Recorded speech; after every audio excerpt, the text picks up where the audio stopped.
O problema é que a gente está diante de uma geração fraca. Fresca, fraca, cada dia mais fraca. Cara. Eu me assusto, rapaz, porque a fraqueza chegou num nível extraordinário. Ninguém aguenta quase mais nada. Todo mundo arrega. Arrega. É um arrego existencial. É verdade. Um arrego. O pessoal tá no arrego danado. Arrego total. Além de tudo, é um arrego com preguiça. É um arrego com comodismo. É verdade. A gente não sabe o que existe de mais forte. Se é o arrego ou se é, às vezes, aquela preguiça do adulado. Porque o indivíduo que foi adulado pela vida aprende a preguiça dos adulados. A preguiça dos adulados dura até você colocá-lo num campo de refugiados estilo Somália, para o cara ter que se virar sem papai, sem mamãe, sem ninguém, padecer, morrer ou sobreviver. É o que pode curar um doente desse. Sim, cara. Porque do contrário, é coisa extremamente séria que eu estou dizendo, é sério. Não é a primeira vez que eu digo aqui, eu já tenho dito muitas vezes, mas pelo menos uma vez no ano, 2 vezes no ano, vale repetir.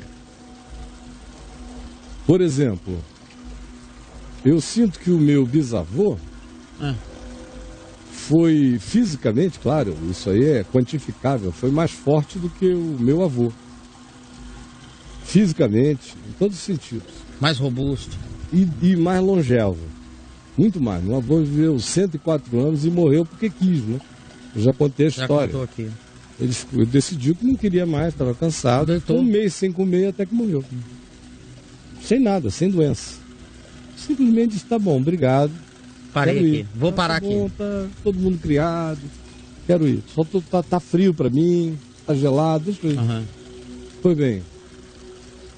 O meu avô morreu bem mais jovem, problemas cardíacos, outra herança genética também. Porque a própria esposa do meu bisavô morreu também nova. Ele criou os filhos sozinho. Nunca mais teve ninguém. Até os 104 anos de idade. Quer dizer, não teve ninguém assim, não teve esposa. Porque dizem que ele era extremamente namorador. A esposa morreu, ele tinha 75 anos. Aí ele foi pra pista? Não, eles dizem que ele namorou até 100 e não sei quanto, ele dava as namoradas e que as meninas achavam ele o máximo. Rapaz. Mas ele dizia que casar nunca mais. Já tinha... Mas ele fez freelancer pra caramba. Fez trabalho de enfermagem experiente. Sei. Sabe, aquele enfermeiro adulto. Cuidador. Pois bem, já o meu avô foi mais cedo. Meu pai, do ponto de vista do vigor físico, viveu um pouco mais do que o pai dele. E, a meu ver, do ponto de vista espiritual e de percepção e de caráter, o avô dele, o meu bisavô, era um menino de caráter perto do meu pai, por exemplo. Sim. E do meu avô, que não foi longevo, mas teve um caráter absurdamente superior ao do pai dele. Sim. Eu sinto, por exemplo, quando eu olho para o meu pai, que fisicamente falando eu sou mais fraco do que o meu pai em tudo. Cara. Eu tenho menos força do que o papai. Mesmo o seu pai tendo justamente porque ele tinha um defeito físico, que ele ficou poderoso de braços, de tórax, de tudo. Papai era um chimpanzé, onde ele botava a mão, ele ia. A esquerda dele e a direita dele eram a mesma coisa, ele era bidestro. Aprendeu a ser bidestro.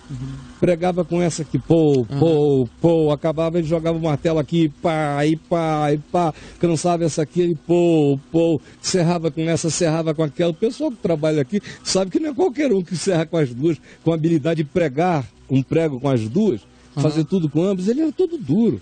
Ele, na véspera de morrer, tirou a camisa no quarto para minha mãe fazer não sei o que. A Adriana, quando a Adriana viu o tórax do velho, todo sarado, aqueles braços, eu disse, e ele tá fraquinho.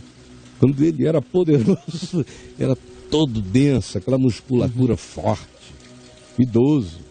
Eu sou 1/3 da força que meu pai tinha, do ponto de vista físico. Todo dia eu peço a Deus para desenvolver o meu caráter, no mínimo, para honrá-lo no meu caráter. Todo dia, para honrá-lo na minha concepção, na minha percepção. e para honrá-lo na resistência. Porque meu pai foi o cara mais resistente que eu já conheci, mais resiliente, mais perseverante, mais paciente na tribulação que eu já conheci na vida. Foi o meu pai. Nunca vi nada igual. Então, é a minha oração, Senhor, deixa-me honrar meu pai. Eu o conheço e quero que tudo aquilo que ele provou seja algo realizável na minha vida. Porque eu, quando vejo que ele foi um ente superior a mim na resistência. E ó, que eu não sou um cara fraco. Mas eu sei que a minha força não chegou ainda lá. E todo dia eu peço a Deus que eu atinja esse nível de resistência. Eu olho para os meus filhos, sinceramente. Todos eles são mais fracos do que eu. Talvez numa coisa aqui ou noutra ali, não. Mas no geral, sim. Aí eu olho para os netos. Já vejo nos netos, vejo em alguns deles sinais de uma maturidade até superior do que aquela que havia nos meus filhos, nos pais deles, na mesma idade. Mas em outras áreas da vida eu os vejo mais fragilizados do que os meus filhos, com menos resistência. Porque no fim, Braulio, não importa a quantidade de inteligência, no fim o que importa é a capacidade de resistência. É verdade. De perseverança. Capacidade de resistir. De resistência, de aguentar o tranco. Isso. De não voltar atrás. Em relação ao que é certo, bom, justo. De manter o coração com os princípios inegociáveis. E sem reclamação. Sem choramingos. Sem delicadezas e fragilidades. Mas hoje o que a gente vê é que, por exemplo, não só a vida do pessoal está começando retardada, o pessoal está começando a pensar em deixar a juventude chegando aos 40. Onde, pelo amor de Deus, quando eu tinha 40 anos, eu tinha 1.200 funcionários. Quando eu tinha 22, já tinha uma organização que eu tinha criado atingindo milhares, até milhões de pessoas a partir do Amazonas. E eu me tratava como um homem sério e adulto e idoso na pegada. E não ficava achando que ninguém tinha que me ajudar. Nunca achei que alguém me devia alguma coisa, ou me devesse alguma coisa. Mas hoje, todo mundo acha que o mundo deve a eles. Pai e mãe, coitados, estão em estado de sequestro. Eu nunca achei que meu pai me devia nada, minha mãe me devia nada. Sempre tive vergonha filosófica de fazer essa pergunta idiota. Por que você me fez nascer? Ai. Você dá vontade de esbofetear um idiota desse. Eu não pedi pra nascer. Então mete uma bala na cabeça, acaba a questão, né? É. Nasceu, mas tem o poder de se matar. Você continua livre. Decide parar. Para de babaquice. Para. Tu não quis se matar, mete um tiro na cabeça, acabou. Tua mãe não tem nada a ver com isso, mate-se, ela não vai ter nada a ver com isso. Você assuma a responsabilidade e pare de ser um covarde transferidor de culpa, seu frágilzinho. Aí, a fragilidade é total. Os pais, eu dizia, eu nunca achei que meu pai e minha mãe me devessem nada. Eles me deram educação, me disciplinaram, me botaram limites e me puseram desafios para ser. O que mais eu preciso? Isso é pai e mãe. Enquanto eu precisei de comida, me deram. Enquanto eu precisei de palmada, me deram. Enquanto eu precisei de conselho, me deram até morrerem. Em amor. Só isto. O que mais? Mas hoje, rapaz, se uma pessoa tem uma dificuldade, um filho, uma filha tem uma dificuldade, os pais ficam sequestrados. Sabe quando é que meu pai e minha mãe vieram a saber que eu ia me divorciar? Depois que eu estava divorciado, porque eu não achei. Eu não pedi consentimento deles para casar, eu não fiz nada disso, eu casei.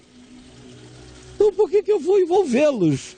Na hora de eu, adulto, homem, já avô, tomar uma decisão que era minha. Mas se casar aos 19 anos foi uma decisão minha, me divorciar com 40 e tantos era uma decisão minha.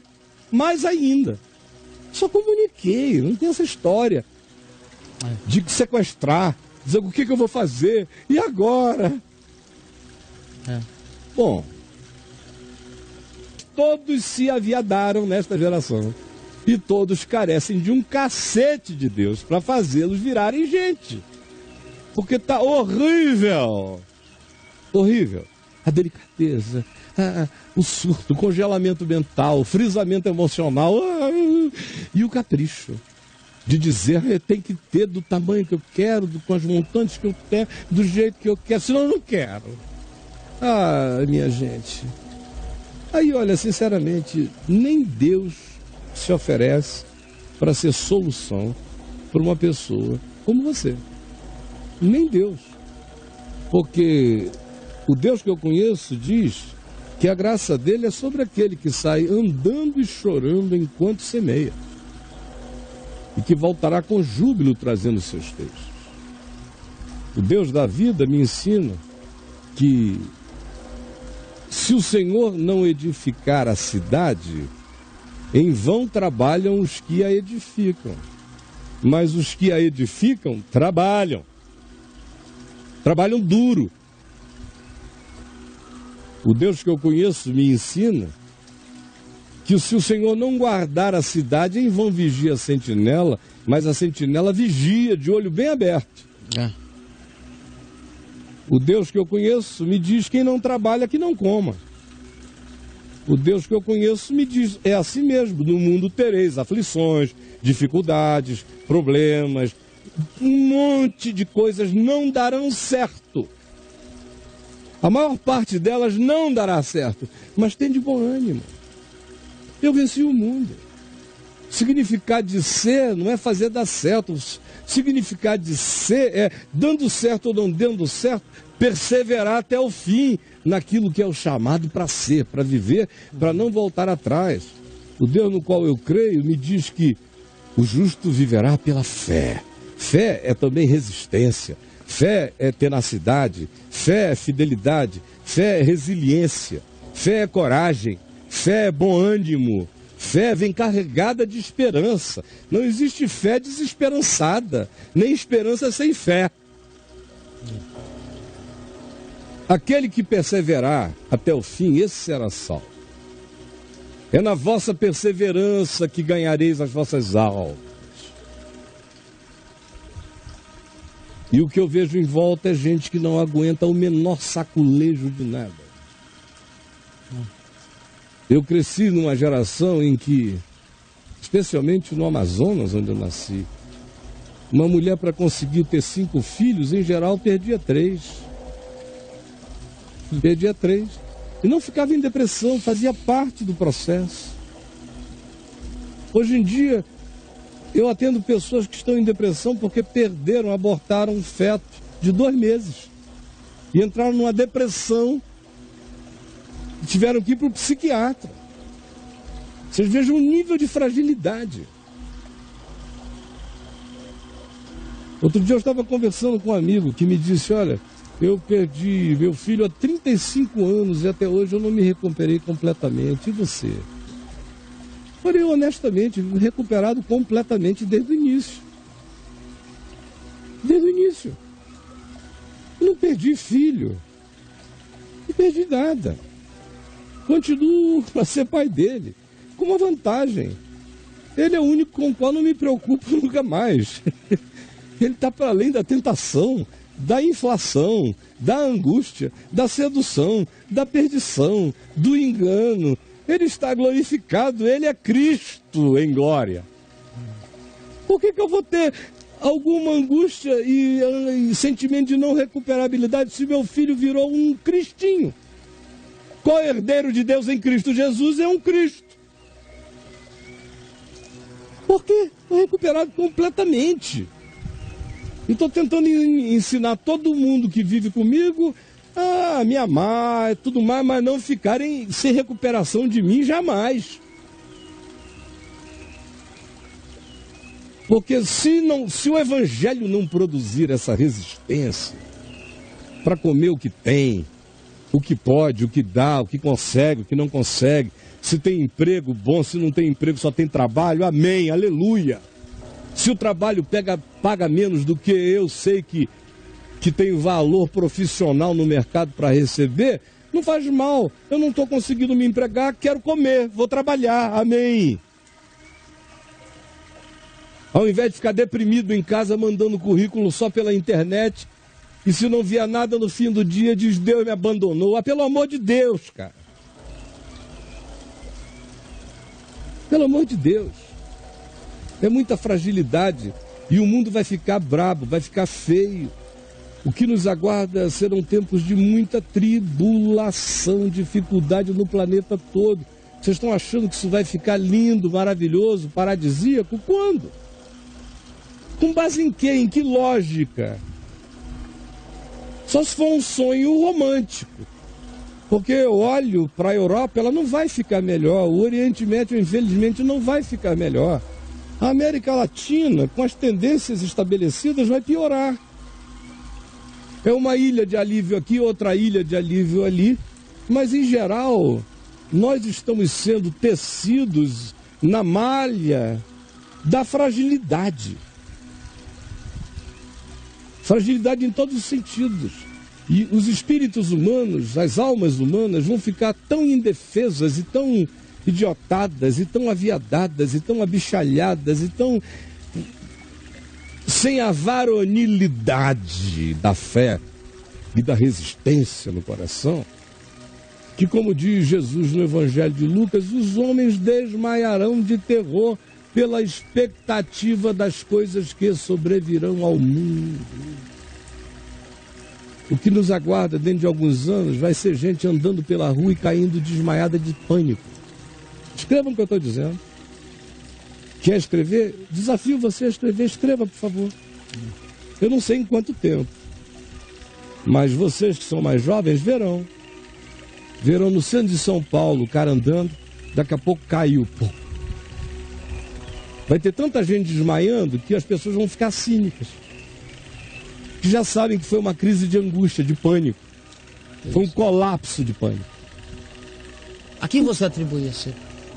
A perplexidade das coisas que viram ao mundo, a sensação de total indefensabilidade, a sensação de abandono, a sensação de não proteção, a sensação de completa falta de paternidade, a sensação de orfandade existencial. Vai realizar isso. Eu acho que dentro de muito pouco tempo a gente já vai começar a ouvir que em Nova York, em Tóquio, em alguns lugares assim, pessoas estão começando a ter crises de desmaio súbito na multidão. É o extremo do pânico. Quando o pânico é grande, a vertigem chega e o cara cai. Mesmo que não perca a consciência. Mas quando o pânico é maior ainda, não só ele entra em vertigem, cai, mas ele colapsa. Desliga. Desliga de agonia. Fica insuportável. Vocês vão ver, os mais jovens, como isso vai acontecer. Quem não estiver preparado para viver e não precisa pensar em que o Brasil se torne uma Síria. Não. Não precisa virar um campo minado de calamidades, de estados massacrantes, tipo Estado Islâmico. Não precisa nada disso. Pode acontecer num ambiente economicamente tranquilo, mas tanto faz. O medo paira sobre a alma de todos. E, ao mesmo tempo, as pessoas não fazem mais exercícios espirituais. Não fazem, não estão preparadas para nada. A gente não aguenta esperar 5 segundos a mais. A gente troca de aparelho celular porque um demora 5 segundos a mais ou 10 segundos a mais para abrir.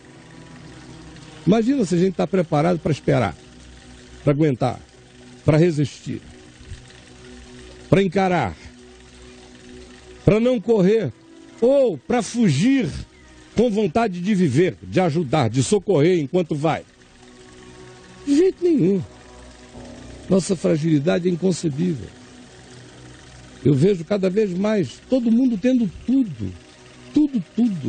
E as angústias, e os suspiros, e as insatisfações, e as fragilidades, e as reclamações, e as delicadezas aviadadas, as suscetibilidades, a falta de resistência para tudo. É absolutamente desumano o que está acontecendo. Os humanos são infinitamente mais fortes Foi por causa dessa força que os humanos chegaram até aqui. Mas do jeito que nós somos, nós vamos sucumbir a nós mesmos.